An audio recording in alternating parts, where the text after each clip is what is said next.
Okay, so let's take a look at this example. We have a cosine curve, which usually starts at the maximum, but because of the negative a value, we have a reflection, so it's going to start at the minimum. So the shape of this graph is going to look like this. My amplitude is going to be 1/2. The period has not changed, so it's still 2 pi. The phase shift, it looks like we don't have a c value, so we have a phase shift of 0, a vertical shift of 4, which means our midline is y equals 4. We still have a domain of -infinity to infinity.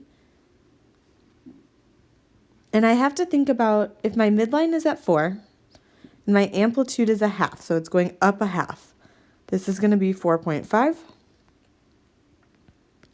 This is going to be down 1/2, so 3.5.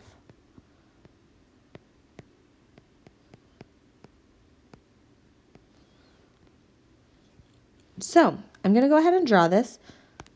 So I'm going to draw on my y-axis.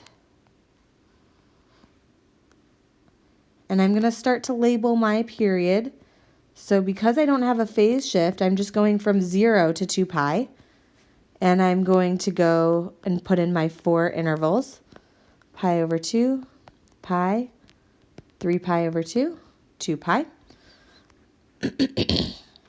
And I need to actually make sure, I should redraw this y-axis and make sure it extends pretty high up there to give myself space. So I can do 1, 2, 3, 4, 5, right? 1, 2, 3, 4, 5. My midline is right here at 4. So I'm going to draw that in. Okay. And I'm only going to go up to 4.5 and down to 3.5, right? So I'm going up 1/2, down 1/2.